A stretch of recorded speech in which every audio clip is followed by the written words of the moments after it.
Hey, welcome back. Today we're talking about cameras and camera sensors and how big a difference do they really make.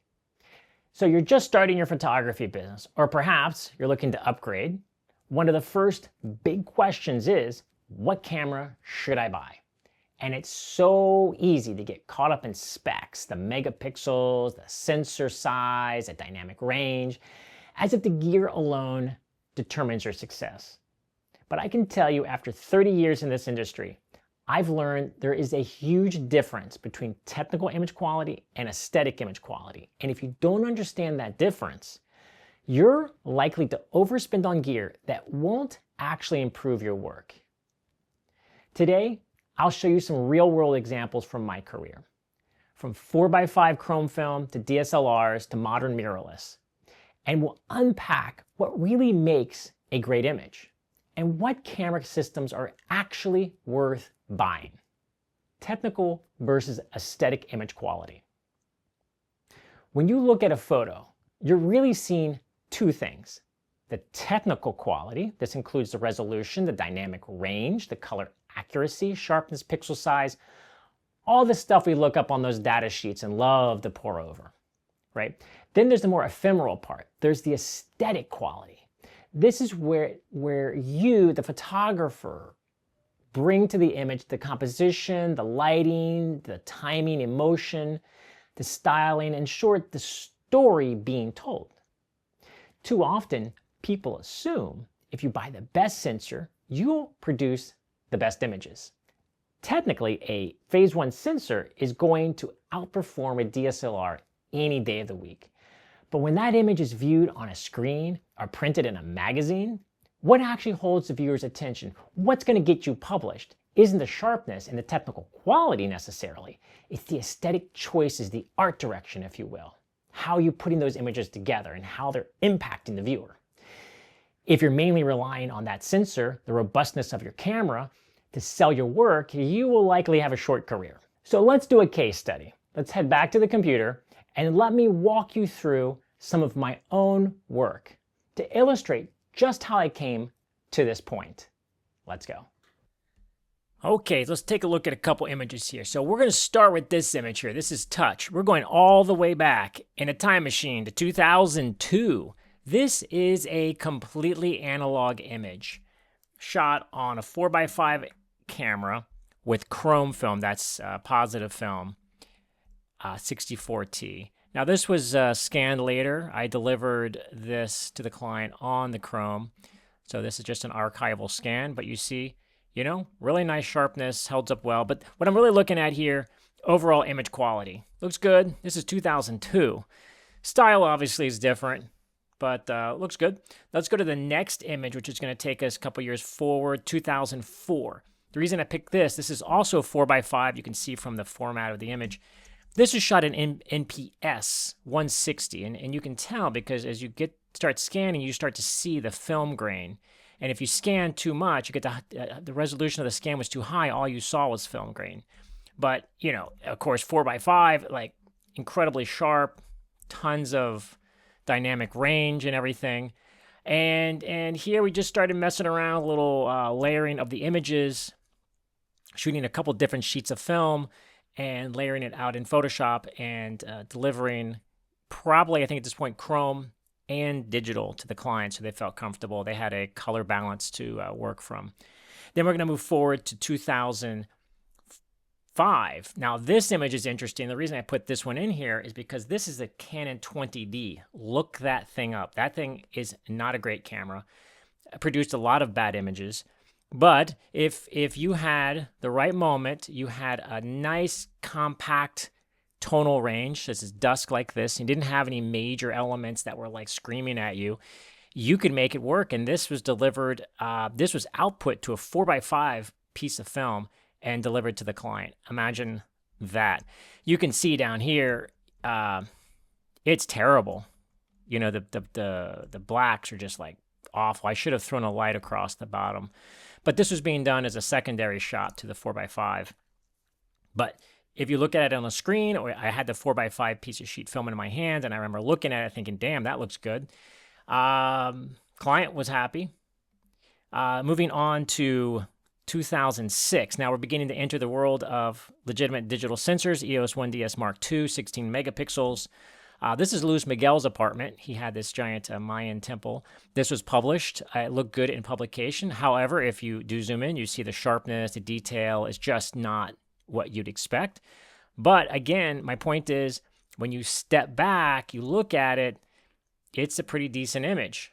Let's move forward to 2010. Now we're up to the 1DS Mark III, 21 megapixels. We're still compacting the tonal range using the lighting. So this is not just a click it and leave it shot.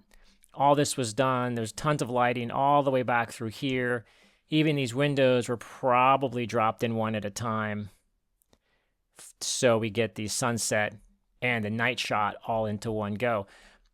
But it's not the sensor. It's what you're doing with the sensor. It's how you're manipulating that sensor to get it to do what you want. Let's jump ahead. I like this image because this is a Sigma camera. I've always used Canon.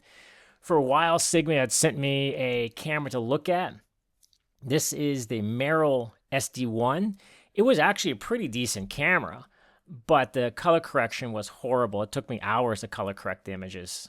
But you see, it's awfully sharp, really nice. I really liked it. And this was published right along some other images shot with probably my 5D at the time. And this one definitely stood out in publication as a bit sharper than the other ones, but they all look good. I mean, they all got published. This was a smaller inset shot. Okay, we're moving forward here. This is going to be 2017, 5D Mark III, moving a few iterations of the 5D line. And again, it looks good, relatively good sharpness. It's not like groundbreaking, but it really, for the client, this was for Callison RTKL. That's no joke of a client. It's not a small client. They really love the images, and the sensor there's a lot of work that needs to be done here to get the highlights out of the glass and make sure everything looks clean and smooth. So again, it's not the sensor, it's what you're doing with the sensor. And let's finish up here with the R5, which is clearly superior to all the previous ones. You can see the detail here. It's just the shadow detail is incredible all the way through.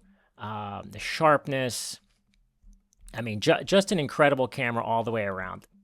But again, I'm lighting, I'm manipulating post to make sure. But still, this has a 15 stop dynamic range where none of these cameras can even come close to that. So, you know, here I have to push it together with the lighting, whereas here I can sort of lay a little bit on the sensor. But still, going all the way back, styles change, the looks change, but overall the images all look pretty decent. I could have picked any number of tens of thousands of images that I have. These are the ones that I picked, but they all look good. And my point is, it's not the sensor. It's not the 4x5 camera, of course, is amazing. Like, I would always go back to that if I could. But the R5 would do just a fine job as well. So as you saw, as the sensors improved, the sharpness may have increased, the dynamic range may have gotten better, but across the board, the images basically look all the same. I was able to compact everything, fix it with lighting and my own technical skills. None of them really look bad by today's standards. So what does that tell you? Sensors, medium upgrades didn't make the images. The vision, the technical skill did, the lighting. Even that 10D image, I put a little extra work into it, and you can pull out usable, portfolio-bound images even from that jalopy of a camera. Gear versus skill. Here's a great story. My assistant was on a fashion shoot recently with legendary photographer Bruce Weber. They were flying in models from around the world with a 7-day, fashion shoot production in Miami. So after looking at the call sheet, I imagine it was like an incredible budget. I wouldn't even fathom, guess what it was. So imagine you've got this legendary photographer, you got these models from all over the world. What is he shooting? I had to know. So I asked my assistants, like, what is he shooting? What's his workflow like? Oh, he's shooting a Nikon, he says. Nikon? I'm assuming he's going to tell me some camera brand I've never heard of or some camera that I've never even considered. Nope, it was a Nikon. A Nikon. So, why? Well, because in the end, Bruce knows what he's doing. He knows his craft. His craft is strong. He knows what he needs to produce. The camera body and the sensors are just tools. That's it. Bottom line, buy what you can afford. And so, what should you start with? So if you're starting a business today or want to buy a good professional camera or just looking to upgrade, there's a couple key points that I would keep in mind that you want to sort of stick to. The first is definitely get a full frame sensor. Allows you to get those wide shots, especially in architecture. Make sure the camera supports tethering, live view, USB-C. Any pro camera these days will.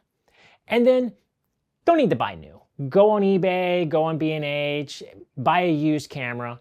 You can get some really good pro cameras at some low entry price points. Put the bulk of your energy in building your eye, your craft, lighting, staging, storytelling. Learn how to run a high-powered shoot smoothly and efficiently, because not the best camera in the world is going to help you when you're falling behind in shots, models are leaving in a few hours, and you need 5 stunning shots. No camera is going to help you there. You've got to get to the point where you can run that and use the camera to give your shoot a little more panache, because a camera is just a tool. So don't get caught up in the specs. Your clients aren't pixel peeping. They're judging how your images feel, how you run a shoot, how you work with them as a photographer. So if you're just starting out, don't overbuy. Instead, overtrain. Spend the next 10 years, and yeah, I said 10 years, mastering your craft before you invest in a high-end system that won't fix your images. Let the gear serve the art, not define it. Till next time, keep shooting, and don't forget to subscribe, hit the like button, and look forward to your questions and comments below.